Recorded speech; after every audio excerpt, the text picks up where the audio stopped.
Hello and welcome. You know that feeling, right? That little shiver you get when you're alone at night and things get a little too quiet? Well, today we're going to lean into that feeling. We're diving into a suspenseful story, not just for the thrill of it, but to learn the English words and phrases that really bring that kind of suspense to life. Are you ready? Let's get started. So, here's what we've got lined up. First, we're going to jump right into the story Alone at Night. Then, we'll put on our detective hats and break down the vocabulary and grammar that make it so effective. After that, a quick quiz to see what you've picked up, and finally, we'll get creative and actually practice using all this new language ourselves. Okay, it's time to dive in. I want you to imagine you're our main character, Maya. As you're listening, pay attention to not just what's happening, but how the words make you feel. Let's begin the story. So, our story all happens over just one evening. As you can see, it starts out pretty normal. The office is emptying out around 6 p.m., business as usual. But just watch how the night unfolds. By 11 p.m., Maya's evening is going to turn into a total nightmare. Our story kicks off right here, with Maya. She's just about to head home when her boss drops a last-minute project on her desk. Ugh. This means she's stuck staying late in a nearly deserted building, long after everybody else has gone home.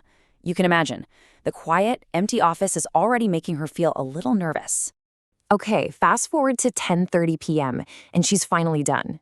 But listen to how she's feeling. The quietness has her on edge. She's got this uneasy feeling that she just can't shake. You know that feeling, right? When something just feels off?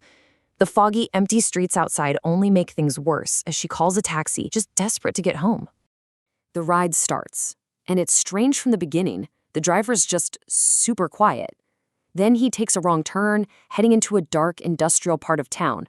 He says it's a shortcut, but Maya's heart starts pounding. This is not the right way. The streets are empty, and her fear just starts building and building. And then the car stops. Just stops in a dark, abandoned parking lot. This is it. Peak fear. But Maya's mind races. She pulls out her phone, fakes a call, and says these words loud enough for the driver to hear. "Hey, I see you."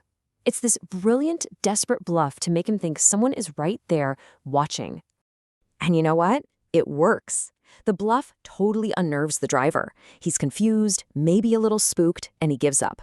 He starts the car and drives her home. The second he slows down, she bolts. She just runs for her life, gets inside her building, and slams the door shut. She's safe. But when she peeks through the window, the taxi is just sitting there, waiting. So chilling. Wow. Okay, let's all take a breath. What a tense story, right? A huge part of that tension comes directly from the words the author chose. So let's take a closer look at the language that made our hearts pound. Look at how these words perfectly capture the feeling of the story. Maya starts off feeling uneasy and on edge. Then the setting becomes dark and deserted. Her genius solution is bluffing, which leads to her big escape when she bolted from the car. The whole thing was a classic narrow escape. These words aren't just words. They're the building blocks of suspense. Now, to tell a story that's already happened, you absolutely need the past tense. The entire story we just heard was built on past tense verbs. Let's break down what that means. It's actually pretty simple. On the left, you see the basic form of the verb. It's infinitive, like go or feel. But to tell a story, you've got to show the action is over. You do that by switching to the simple past tense. So Maya didn't go home, she went home. She didn't feel scared, she felt scared. This one little change is the key to making a story sound like it already took place.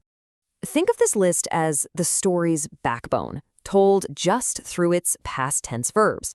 The story started. The driver took a wrong turn. Maya decided to act. She finished her work. She bolted. Each one of these is a finished action, a little engine that pushes the plot forward.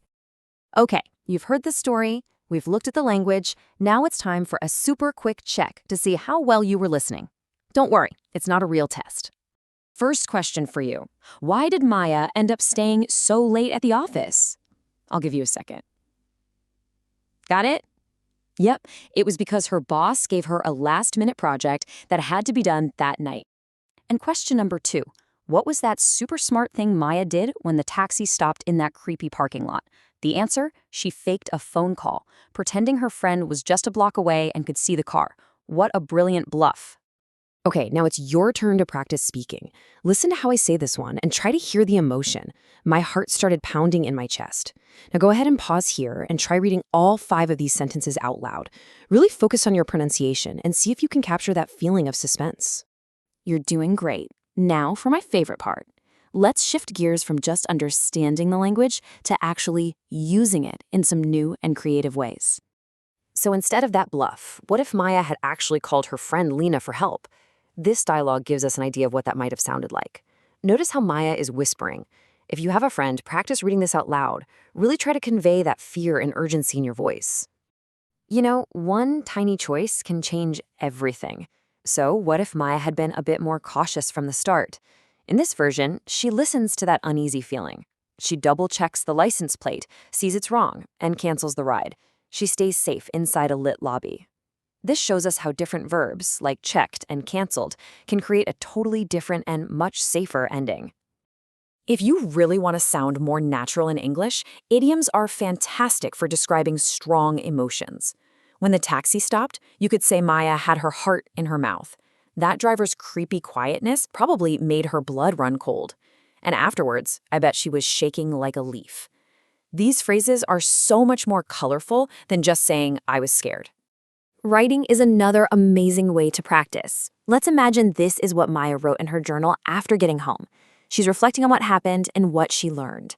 Notice phrases like, trusting my gut feeling, it was a warning, and I'm shaken. This is a perfect example of using language to process a big experience. All right, finally, let's talk about the music of language, your intonation. How you say something can be just as important as the words you use. To express fear, try these 4 things. Step 1, raise your pitch just a little. Step 2, speak a bit faster than you normally would. 3, for questions, make your voice go up at the end, like this. Why are we stopping? And 4, really stress the important words. This is the wrong way. Practice these and you'll sound so much more expressive. So we've walked through a whole story, we've broken down its language, and we've practiced using it. And that brings me to a final question for you to think about. How does telling a story help you learn and remember a new language? For me, stories give words emotion and context, and that makes them stick in our brains in a way that just memorizing a list never could. Thanks so much for joining me today, and keep on learning.